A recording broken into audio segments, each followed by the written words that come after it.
God's eye, and his blessings come to those who love her. When you bless the Jewish people, you open the door of supernatural blessings in your own life. This month, for your donation of any amount, we will send you this two-sided Jerusalem Hagee Ministries keychain as a reminder of your support for the nation of Israel. For your gift of $200 or more, you will also receive this beautiful shofar, made in Israel, crafted from a ram's horn. This ancient musical instrument is used on sacred Jewish religious occasions. Never in her history has the nation of Israel and the Jewish people needed our support more than they do today. Bless the nation of Israel. Call the number on your screen or visit jhm.org/chosen.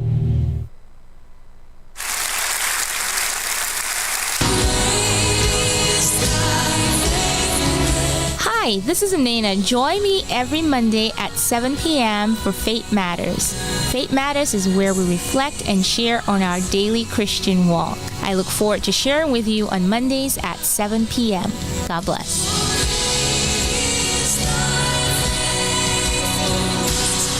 Praise the Lord, all you people. We're praising Him 24/7. The dawn of a new age.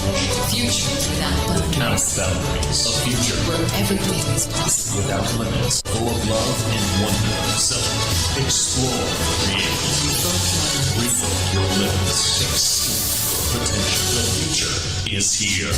New Season Worship Center, located at 4660 North University Drive. Welcome to a brighter future. Good evening, New Season. Good evening on this evening of Yes with Yesse.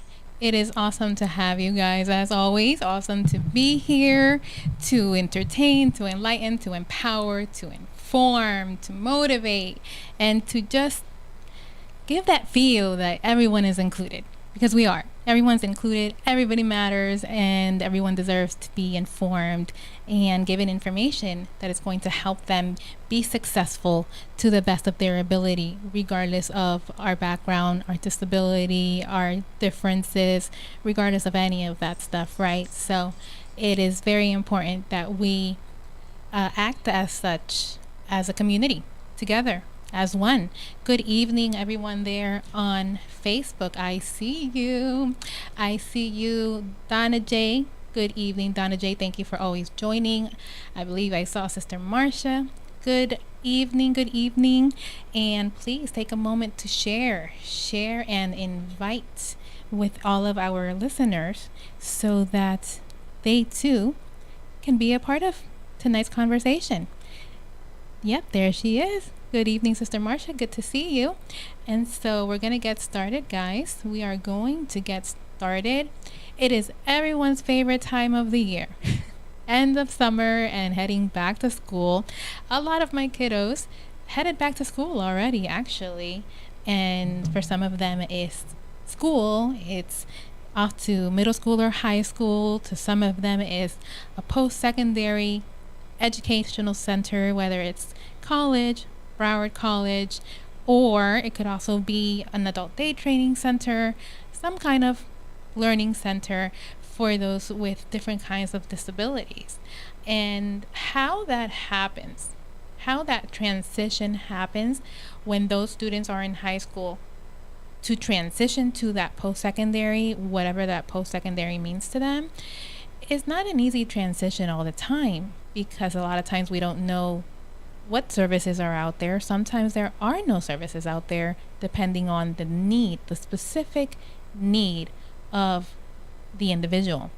And so it's interesting having this kind of, or this conversation with this topic as it pertains to the younger kids.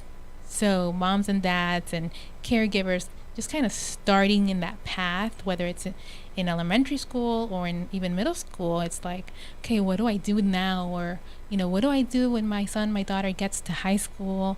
Or how do I begin in making sure my child is provided with adequate services now early on, as far as accommodations in the school system, making sure they're successful in their test taking, perhaps in the state tests. Back in the day, it used to be FCAT. I remember that. I'm not sure what it's called nowadays, but through those times, that student has the ability or the right to have accommodations, extra time, etc., whatever it takes to make sure they are successful.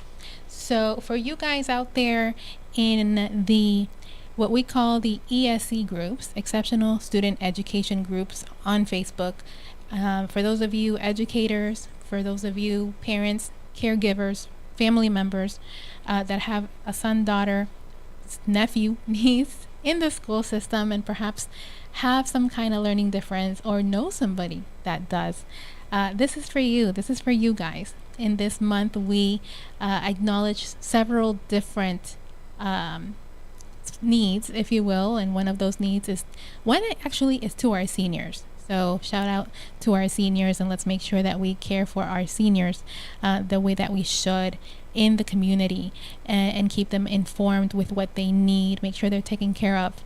And another one is SMA, which is the spinal muscular atrophy. And it's really several of them. It's SMA and other related muscular related disabilities that are honored in this month to make sure the community is educated on such differences, which is really cool. We still do need information. So that's everything that we're really focusing on for the month of August as the kids go back to school. All kids, all ages really. And so I'm going to talk to you guys about several laws that have come into play to protect the rights of our students, of all of our students. And those laws, more than laws, they're laws, they are rules, and they are processes and procedures that are important for all parents to know in order to best help their child be successful to the best of their ability.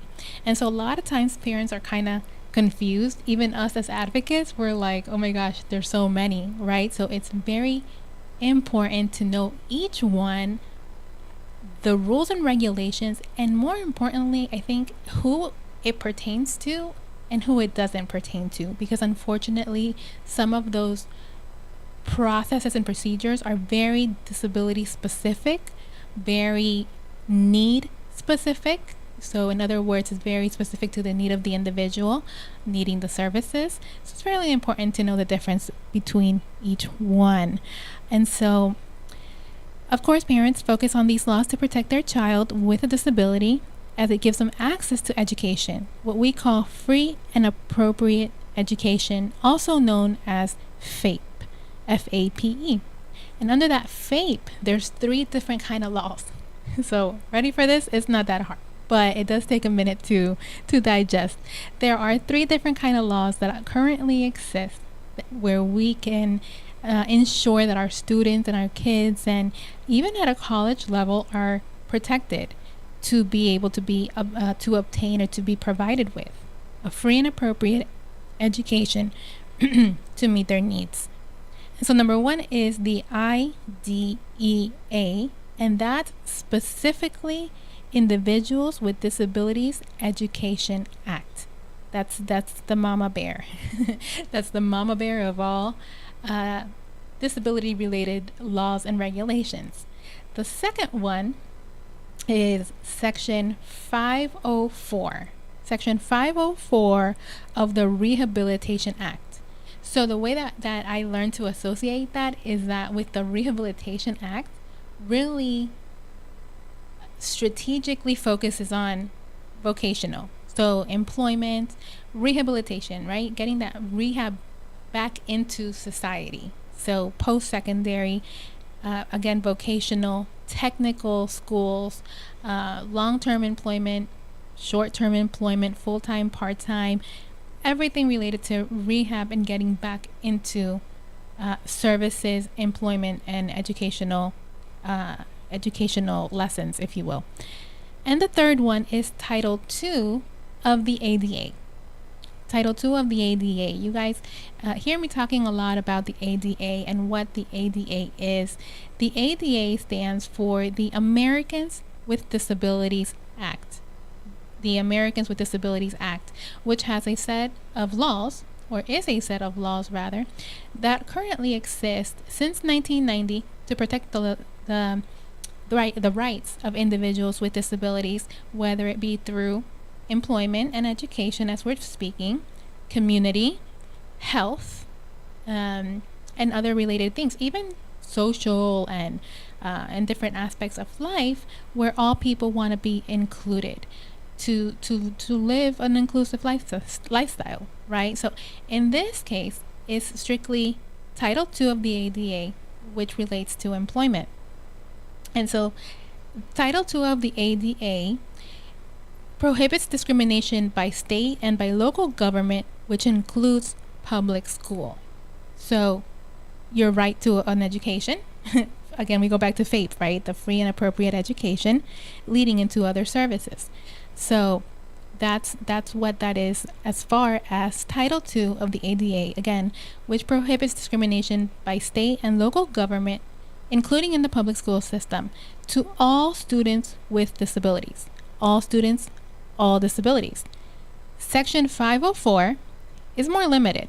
So it is another set of rules, if you will, but it is a lot more limited, as it prohibits the civil rights protection to all with disabilities in programs that receive federal funds, which includes most public schools where no funding is provided other than this. So it's federal funds allocated for the purpose of providing services and education to students with disabilities in different schools.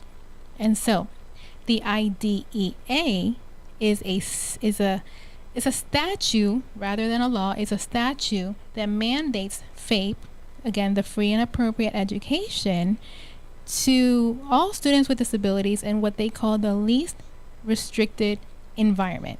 And that, my friends, is my favorite thing. Not really, but it is something that I'm very passionate about as it pertains to free and appropriate education in the least restricted environment. Some of you might be hearing that and you're like, what does that even mean? So again, in this case, remember that federal funds are provided to provide students with disabilities, all students, a free and appropriate education. Now, when you talk about the least restrictive environment, a lot of times individuals with disabilities, let's say like myself, I have a physical disability, right? And so I remember back in the day when I was labeled, I had multiple labels as somebody with a physical disability and somebody with a learning disability, or as they called it, mental retardation or some kind of mental disability. And so what happens is back then, I'm speaking from my experience, because you have a disability, you were automatically placed into a classroom, one single classroom, with a variety of students with all disabilities.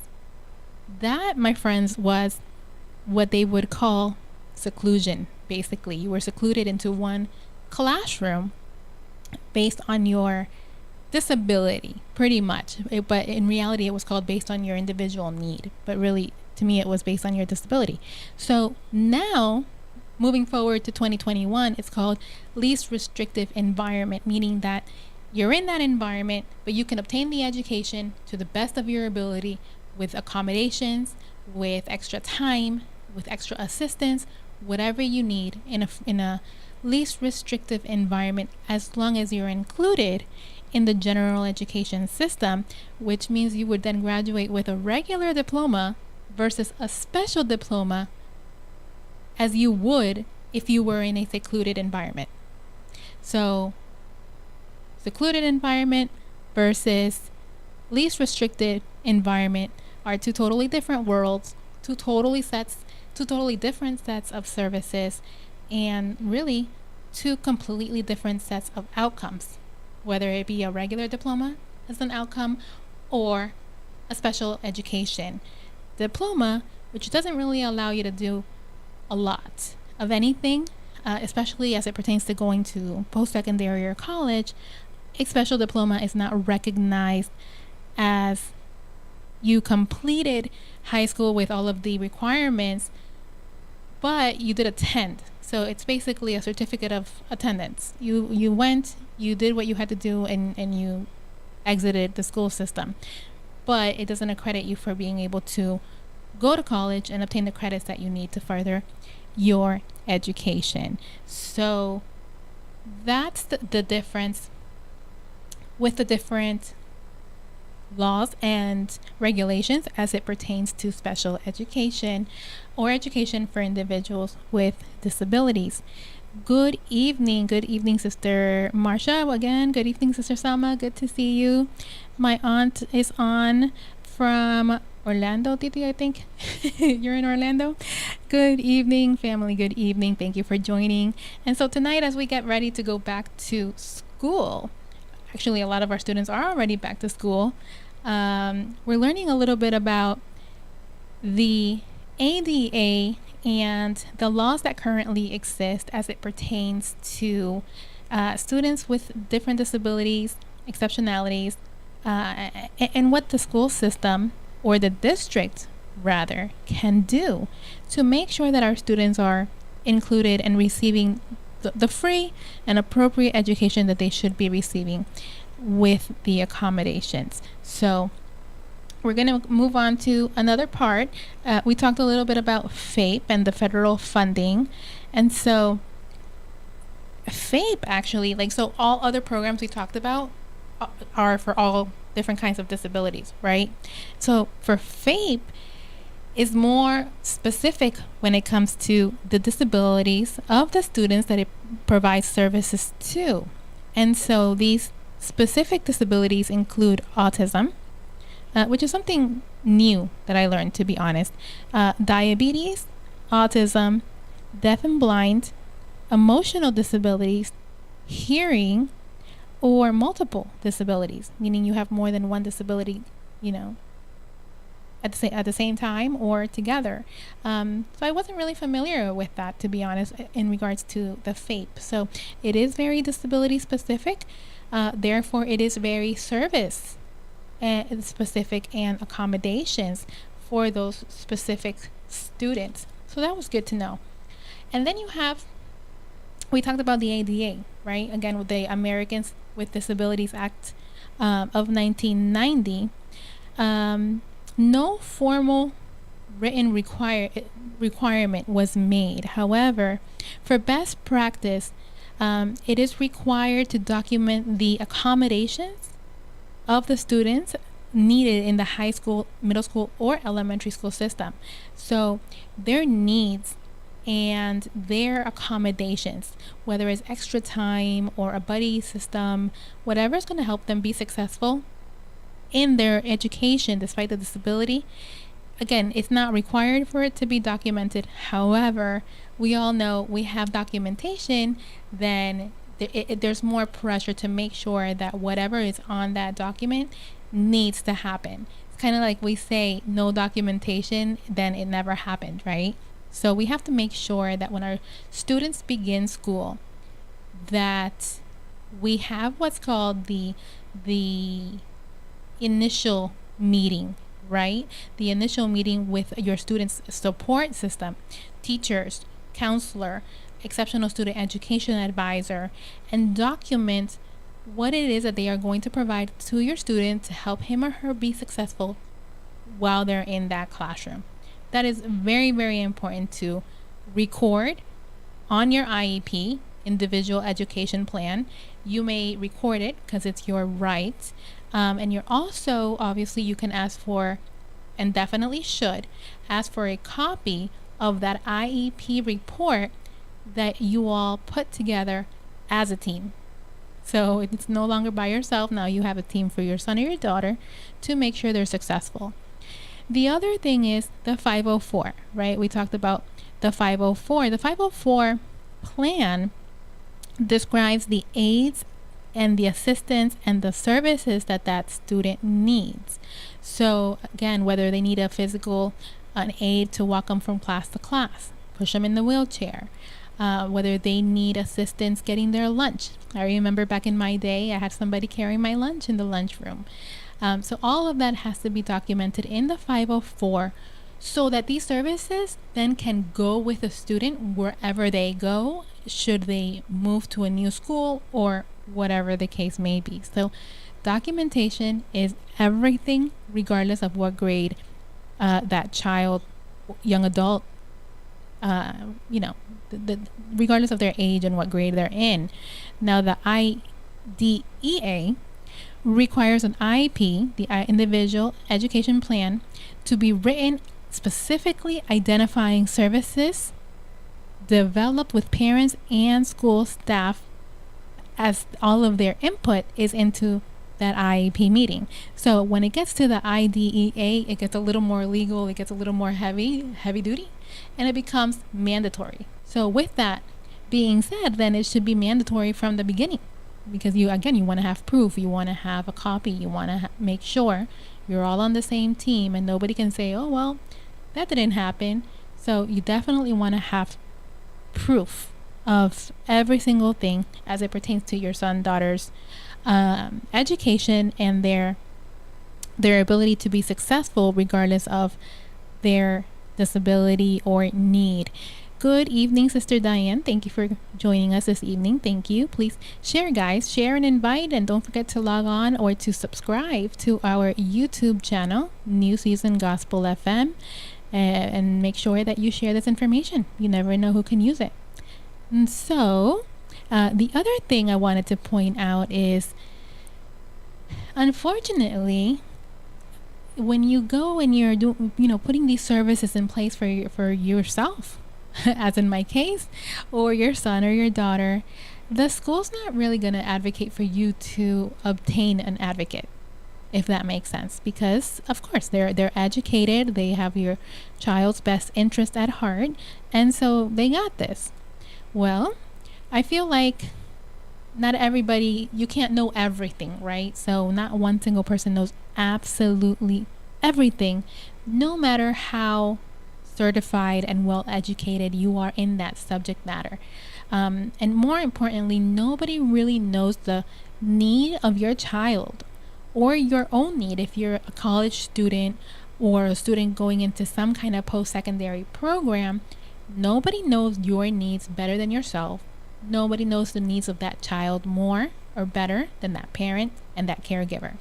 So I feel it's very, very important to have an advocate, kind of like that third person, to have another set of eyes, another set of ears, and the education as it pertains to Florida, in this case, the laws pertaining to disability-related services, exceptional student education, and the laws that are there to protect you and to protect your son or your daughter to make sure they are successful. So advocates are very important. That's why we're here, because we want to help you. I count myself as one. That's one of my favorite things to do, is to go into the school system and help students be successful, more than anything to educate them, because it's not about talking for them or on their behalf. No, if you have the cognitive ability to understand what's going on, I need you to know what's going on.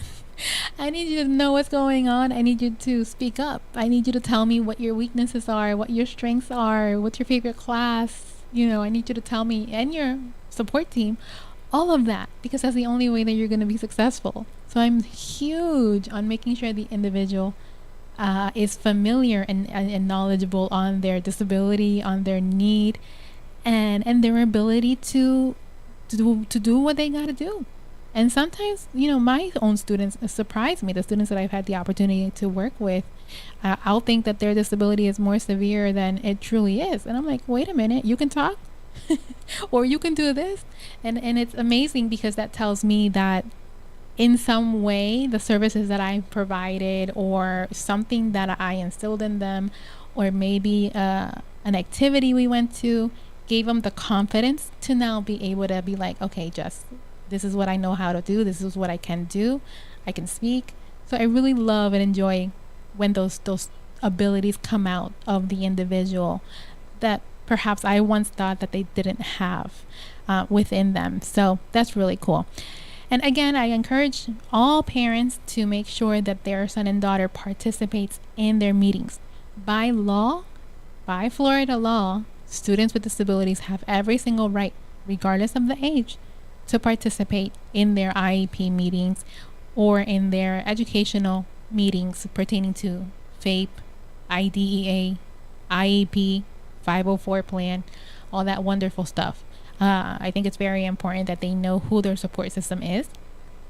It's very important for them to know what support is out there.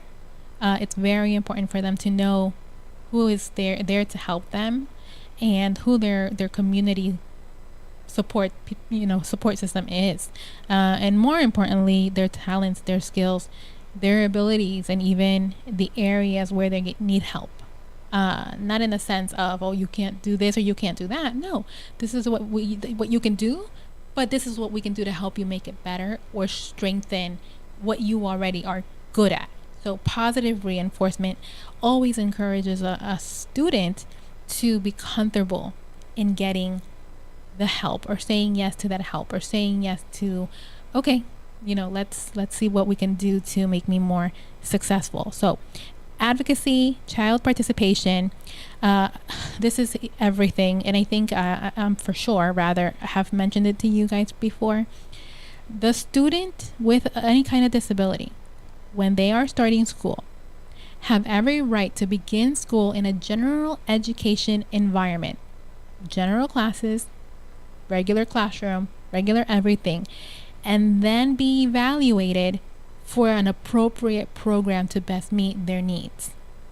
So in that regular classroom setting, you're going to be able to see more of their hardships and more of the areas where they need help, to then place them correctly, or in an environment that's going to help them get better or be more successful.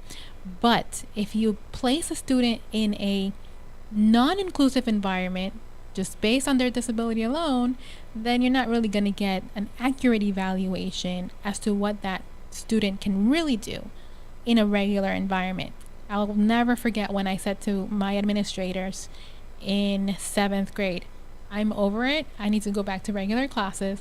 Failed 7th grade, missed my vacations to Puerto Rico because I had to do summer school, and was in regular classes ever since, because I decided to advocate for myself. And no one's going to do it better. But going back, it's very important to get a correct evaluation, being in general classes, doing what you know, and going from there, making sure that everything is documented accordingly. So regular classroom setting, and then evaluate the needs and decide accurately in the least restrictive environment what that child or student is going to need. And last but not least, students may have courage.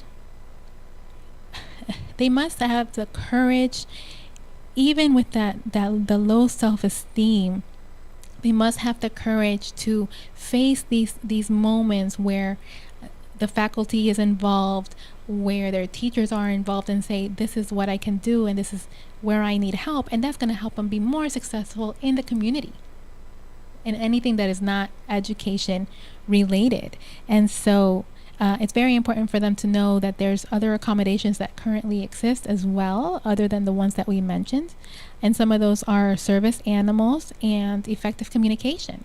Maybe they need a hearing aid. Maybe they need an iPad with a communication program into that iPad for someone that's nonverbal.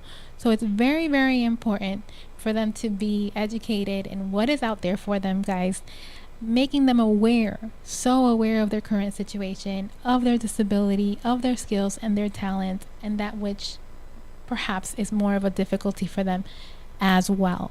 So with that, I am going to say see you later. Our time has come. Time flies when you're having fun, guys. Thank y'all for joining. Thank you for being here. Good evening, Sister Pam. Good evening. Good to see you. And I hope that this information was useful. If you know any students, any families out there that can use the information, please share so that more people are educated and aware of the information that is out there for them.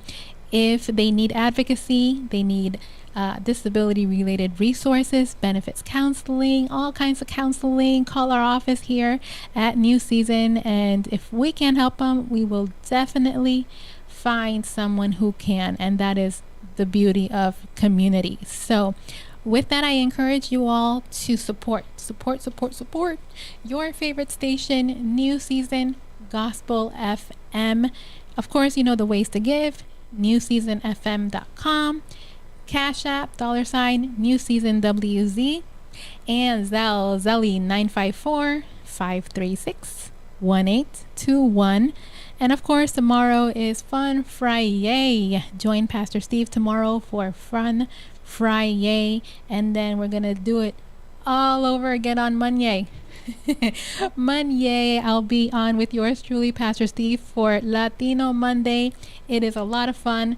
Denai, I see you out there. He said, do you like to become co-host of the Pastor Steve show? I really enjoy being co-host there with Pastor Steve on Mondays, and I do really enjoy it. I love interacting with you all, and it's fun, it's awesome, and I love the community sense that exists within the New Season families. So yes, absolutely love it. Thank you all. Thank you, Sister Pam. Thank you for acknowledging and being there. And share, guys. Share. Support your station. We will see you again tomorrow, and then for Latin Monday on Monday. Don't miss it. Like and share. Make sure you share it with a friend. Until next time, I will see you guys very soon. See you then.